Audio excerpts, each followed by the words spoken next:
So, hello students, how are you all? I hope you all are doing well. And today we're going to study a poem, A Tiger in the Zoo, जो कि लिखी है हमारे poet Leslie Norris ने। और इस poem में हम पढ़ने वाले हैं अपने टाइगर के बारे में, यानी कि शेर, बाघ के बारे में। अच्छा, एक बात बताओ, टाइगर कहाँ पे रहता है? टाइगर जंगल में रहता है मैम, ऑब्वियसली। यस, टाइगर जंगल में रहता है, लेकिन कुछ टाइगर जू में भी तो रहता है, चिड़ियाघर में, जहाँ पर उन्हें विजिटर्स देखने आते हैं। और विजिटर कौन होते हैं? हम ही लोग होते हैं। हम तो बहुत ही हैप्पी होके मजे लेने जाते हैं ना वहाँ पे, कि भाई अलग अलग जानवर देखने को मिलेंगे, तो हम तो उनको देखकर बहुत ज्यादा खुश हो जाते हैं, एंजॉय करते हैं। लेकिन वो जो जानवर वहाँ पर बंधे हुए होते हैं, कैद में होते हैं, वो बहुत ज्यादा दुखी होते हैं, क्योंकि उनको उनके नेचुरल हैबिटेट से, उनके घर से उन्हें दूर कर दिया जाता है। एंड यही हम इस चैप्टर में देखने वाले हैं। हम यहाँ पर देखेंगे कि एक टाइगर की लाइफ कैसी होती है जब वो जू में रहता है, और वही टाइगर अगर जंगल में रहे, अपने नेचुरल हैबिटेट में रहे, तो उसकी लाइफ कैसी होती है और कैसी होनी चाहिए। ठीक है, सो चैप्टर सॉरी पोएम शुरू करते हैं। तो पहले स्टेंजा में हमारे जो पोइट है कहते हैं, he stalks in his vivid stripes the few steps of his cage on pads of velvet quiet in his quiet rage. यहाँ पर जो हमारे पोइट है वो बताते हैं कि कैसी लाइफ होती है जब एक टाइगर जू में होता है। ठीक है, तो पहले स्टेंजा में जू वाली लाइफ के बारे में बताया हुआ है टाइगर की। वो कहते हैं he stalks in his vivid stripes. Vivid stripes मतलब चमकीली धारियां। जो हमारा टाइगर है उसके ऊपर वो ब्लैक कलर की लाइंस होती है ना, स्ट्राइप्स होती हैं, उनके लिए बोला गया है कि वो अपने केज में, अपने पिंजरे में उन विविड स्ट्राइप्स के साथ घूमता रहता है। The few steps of his cage. अब जो केज है उसका पिंजरा है वो लिमिटेड एरिया ही तो है। जंगल में होता तो वो कितनी दूर भी भाग सकता था, दौड़ सकता था, एंड खुले में घूम सकता था। लेकिन अब वो क्योंकि केज में है, जू में, उस पिंजरे में है, सिर्फ लिमिटेड एरिया है और उसी में वो घूमता रहता है, अपने छोटे छोटे कदम रखते रहता है। On pads of velvet quite, यानी कि जो उसके पैर हैं, उसके पैड्स हैं, उसके जो पंजे हैं ना, वो बहुत ही सॉफ्ट से है, जिससे वो जब चलता है ना तो बिल्कुल भी साउंड नहीं होती, आवाज नहीं होती, बहुत ही आराम से स्लोली स्लोली वो चल रहा है, उस केज में घूम रहा है।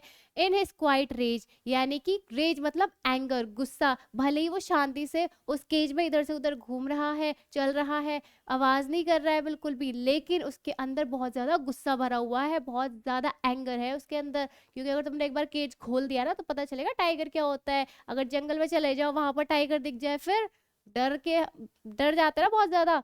नेक्स्ट फिर हम पढ़ते हैं हमारे सेकंड स्टेंजा की तरफ, लेकिन उससे पहले यहाँ पर आप एक्सप्लेनेशन देख सकते हो। You can take the screenshot, जो मैंने भी आपको एक्सप्लेन किया है ना फर्स्ट स्टेंजा, उसी का पूरा एक्सप्लेनेशन है यहाँ पर। You can take the screenshot if you want, and it will help you in forming the questions for your boards. तो बढ़ते हैं अपने सेकंड स्टेंजा की तरफ। He should be lurking in the shadows, sliding through the long grass near the water hole where plump deer pass. यहाँ पर अब बताया हुआ है जंगल वाली लाइफ के बारे में जो हमारे टाइगर की होती है। ठीक है, क्या कहते हैं हमारे poet? He should be lurking in the shadows, sliding through the long grass, यानी कि जो हमारा टाइगर है ना, जो जू में बंदा है, उसकी नेचुरल हैबिटेट तो जंगल है, एंड उसको ना वहां होना चाहिए, वहां पे जो बड़ी बड़ी ग्रास है, लंबी लंबी घासें है ना, उनके पीछे छुपकर अपने प्रे के लिए, यानी कि अपना जो शिकार है उसके लिए वेट करना चाहिए। और जैसे ही वो आए नियर द वाटर होल, यानी कि जो वाटर बॉडीज होती है जंगल में, जो भी नदी या फिर कहे लेक्स होते हैं ना, जहाँ पर वाइल्ड एनिमल्स पानी पीने आते हैं, वहां पर उसके किनारे जो बड़ी बड़ी घास है, वहां पर अपने शिकार के लिए घात लगा के बैठना चाहिए। Where plump deer pass. Plump मतलब हेल्दी, मोटा वाला, डियर यानी कि हिरन जो होता है, जब वो आए वहां पर पानी पीने तो उस पर अटैक कर दे, वो काम है उसका। असली हैबिटेट जंगल है उसकी, वहां पर होना चाहिए, एंड अपना शिकार करना चाहिए वहां पर, वो उसकी लाइफ है, वो उसका नेचुरल काम है। और यहाँ पर इसका भी आपको फुल एक्सप्लेनेशन दिया गया है। देन बढ़ते हैं अपने थर्ड स्टेंजा की तरफ। He should be snarling around houses at the jungle's edge, bearing his white fangs, his claws, terrorizing the village. यहाँ पर फिर से जंगल के बारे में ही बताया गया, यानी कि जंगल की लाइफ कैसी होती है टाइगर की। He should be snarling around the houses. Snarling मतलब warning sounds made by animals, यानी कि गुर्राते हैं ना वाइल्ड एनिमल्स, दहाड़ते हैं जो हमारे टाइगर्स होते हैं, लायंस होते हैं। तो हमारे पोइट कहते हैं उनको ना दहाड़ना चाहिए around the houses at the jungle says. जो जंगल के किनारों पर गांव बसे हुए हैं, विलेजर्स हैं, वहां पर विलेजर्स जो रहते हैं, उन वहां पर जाके उन घरों के पास जाकर दहाड़ना चाहिए, अपनी बहुत ही जो वार्निंग वाली साउंड होती है वो करनी चाहिए, जिससे वो लोग डर जाए और जंगल में एंटर होने का कोई भी रिस्क ना ले, है ना।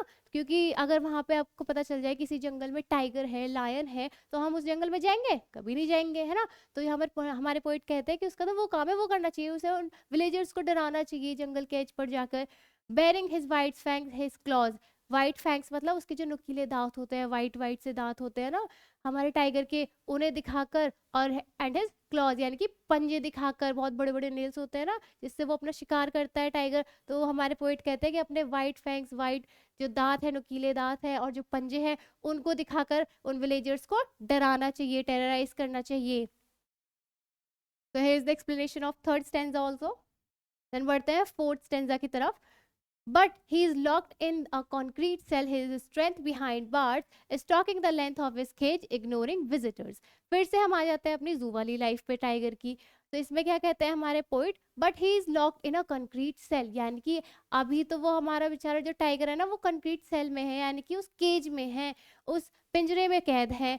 हिज स्ट्रेंथ बिहाइंड बार्स, और उसकी स्ट्रेंथ है ना, जो ताकत है, जितनी भी जो भी जितनी भी उसमें शक्ति है, वो उन बार्स के पीछे, उन सलाखों के पीछे रह गई है, उस केज के अंदर रह गई है। अगर उसे एक बार खोल के देखो, उस पिंजरे से बाहर निकाल के देखो, तुम्हें पता चलेगा टाइगर क्या होता है, टाइगर की क्या स्ट्रेंथ होती है। Stalking the length of his cage, ignoring visitors, यानी कि यहाँ पर हमारे पॉइंट बताते हैं कि अभी तो सिर्फ वो जो केज की लंबाई है ना उसी को वो नाप रहा है, मतलब उसी में इधर से उधर वॉक कर रहा है, सिर्फ वही काम रह गया है उसका। और जो विजिटर्स उन्हें देखने आ रहे हैं ना उन टाइगर्स को, वो उनको इग्नोर करते हैं, क्योंकि क्यों देखे भाई उन्हें, वो तो मजे ले रहे हैं, वो तो अच्छा अच्छा उनको व्यूज देख रहे हैं कि भाई कितने अच्छे जानवर हैं, कितने यू नो ब्राइट कलर्स हैं उनके। एंड हम तो जंगल में जाए तो भाई एनिमल्स देख नहीं सकते, टाइगर्स को कैसे देखोगे जंगल में जाके, वो तुम्हारा शिकार कर जाएगा, है ना। तो हमारे जो पोइट है वो कहते हैं कि वो विजिटर्स तो आके उनको बहुत एंजॉय कर रहे हैं उन्हें देख के, लेकिन हमारे जो टाइगर है, हमारे जितने भी और एनिमल्स हैं, वो बहुत ज़्यादा सफ़र करते हैं उस जगह, उस जू में, क्योंकि उनको अच्छी ट्रीटमेंट नहीं मिलती है। मतलब ट्रीटमेंट मिलती होगी जो ह्यूमंस अपने अकॉर्डिंग देते हैं, लेकिन उनकी जो रियल ट्रीटमेंट होनी चाहिए वो उनको उनके नेचुरल हैबिटेट में ही मिलेगी, उनके असली घर यानी कि उनके जंगल में ही मिल सकती है। सो यहाँ पर बताया गया है stalking the length of cage, यानी कि सिर्फ वो अपने केज में, अपने पिंजरे में ही इधर से उधर घूम रहा है, उसी की लेंथ नाप रहा है। इग्नोरिंग विजिटर्स, और जो उसे देखने आ रहे हैं उनको इग्नोर कर रहा है, क्योंकि भाई बाहर तो निकल नहीं सकता ना, बाहर निकल जाए फिर देखते हैं कौन आता है विजिट करने, कौन आता है मुझे देखने, है ना। तो here's the explanation of this stanza also. Then बढ़ते हैं अपने लास्ट स्टेंजा की तरफ। He hears the last voice at night, the patrolling cars, and stares with his brilliant eyes at the brilliant stars. So यहाँ पर फिर से जू वाली लाइफ के बारे में ही बताया गया है जो हमारे टाइगर की है। तो इसमें क्या कहते हैं हमारे poet, he hears the last voice at night, यानी कि जो लास्ट आवाज़ होती है, लास्ट वॉइस होती है ना रात को, वो क्या वॉइस होती है जो हमारा टाइगर सुनता है, दैट्स ऑफ पेट्रोलिंग कार्स, यानी कि जो पेट्रोलिंग करने कार्स आती है ना, पेट्रोलिंग करने मतलब देखने के लिए कि कहीं किसी जानवर का पिंजरा खुला तो नहीं रह गया है, कोई विजिटर जू के अंदर तो नहीं रह गया है, वो सब कुछ चेक करने जो कार्स आती हैं, जो गार्ड्स वहाँ पर आते हैं। सो उन गाड़ियों की आवाज़ होती है लास्ट जो हमारा टाइगर जू में सुनता है, उसके बाद कोई साउंड नहीं होता, कोई वॉइस, कोई नॉइस नहीं होती है। The stairs and stairs with his brilliant eyes at the brilliant stars. And फिर यहाँ पर कहते हैं कि उसकी जो आईज होती है ना हमारे टाइगर की, बहुत ज़्यादा ब्राइट होती है, यानी कि बहुत ज़्यादा चमकने वाली होती है। रात में जैसे हम देखते हैं ना हमारे जो एनिमल्स होते हैं उनकी आंखें कैसे चमकती हैं, जैसे कैट होती है, बिल्ली होती है, आप रात में किसी कैट को देखो उसकी आईज बहुत ज़्यादा चमकती है, बहुत ज़्यादा शाइन करती है। इस पिक्चर में भी देख सकते हो कैसे हमारे टाइगर की जो आईज है बहुत ज़्यादा चमक रही हैं। तो हमारे जो पोइट है वो कहते हैं कि वो अपनी उन चमचमाती आंखों से उस रात के अंधेरे में एट द ब्रिलियंट स्टार्स, उन स्टार्स को देखते हैं। स्टार्स भी तो चमकते हैं ना, ब्राइट करते हैं, शाइन करते हैं। सो हमारा जो पोइट है वो लास्ट लाइन में यही कहते हैं कि वो अपनी उन चमचमाती ब्रिलियंट आईज से उन ब्रिलियंट स्टार्स को देखता है। ठीक है, और यहीं पर हमारी जो पोएम है वो खत्म हो जाती है। एंड लास्ट टेंजा का जो एक्सप्लेनेशन है वो भी यहाँ पर आपको दे दिया गया है। एंड आई होप आपको ये पूरी पोएम अच्छे से समझ आ गई होगी। If you have any doubt you can ask me in the comment section, and हम मिलेंगे फिर से किसी और चैप्टर या पोएम के साथ। Till then bye bye, take care.